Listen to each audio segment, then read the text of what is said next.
সমঝোতা না চাইলে ইরানকে আদিম যুগে ফিরিয়ে নেয়ার হুঁশিয়ারি দিলেন মার্কিন প্রেসিডেন্ট ডোনাল্ড ট্রাম্প। যুদ্ধের কারণ জানাতে জাতির উদ্দেশ্যে ভাষণে এই হুমকির সাথে ট্রাম্প দাবি করেন যুদ্ধ জয়ের দ্বারপ্রান্তে পেন্টাগন। ইরানের মজুত করা ইউরেনিয়াম ও খনিজ সম্পদ দখলের আকাঙ্ক্ষাও লুকাতে পারেননি তিনি। জবাবে তেহরান বলছে তাদের গুড়িয়ে দেওয়ার চেষ্টা করলে গোটা মধ্যপ্রাচ্য লণ্ডভণ্ড হয়ে যাবে।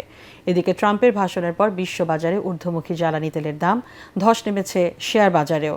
জাহিদুল আলমের রিপোর্টে বিস্তারিত।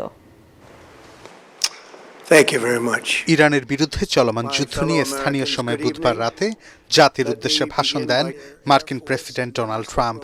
প্রায় ২০ মিনিটের এই ভাষণে ট্রাম্প দাবি করেন যুক্তরাষ্ট্র এই যুদ্ধে জয়ী পক্ষ।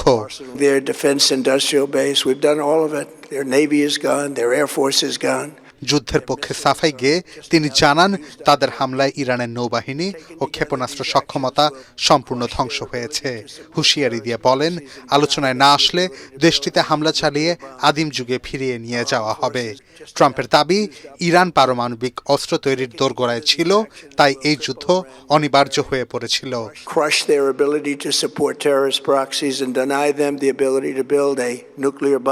যদিও এর আগে মার্কিন গোয়েন্দা প্রধান এই দাবি মিথ্যা বলে জানান।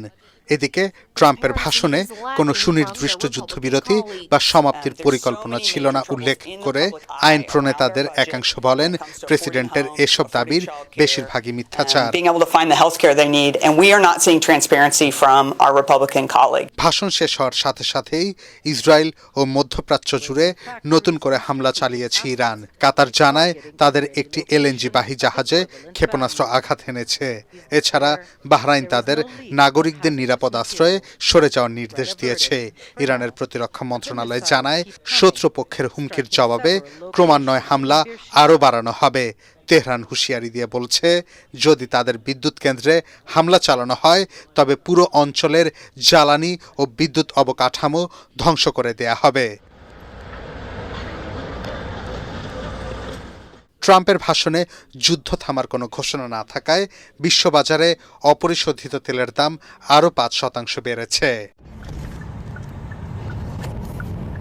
ট্রাম্প বিজয়ের কথা বললেও বাস্তবে যুদ্ধ আরও দীর্ঘস্থায়ী এবং রক্তক্ষয়ী হওয়ার আশঙ্কা দেখা দিয়েছে। বিশ্লেষকরা বলছেন ইরানের সমৃদ্ধকৃত ইউরেনিয়াম দখলে নিতে এখনও মরিয়া ট্রাম্প। একই সাথে রেজিম চেঞ্জের যে দাবি করেছেন মার্কিন প্রেসিডেন্ট মোজতবা খামেনি, সেই শাসন কাঠামো এখনও অটুট রেখেছে বলেও মনে করছেন বোদ্ধারা। ফলে যুদ্ধের গতিপথ কোন দিকে যায় তা অনেকটাই অনিশ্চিত।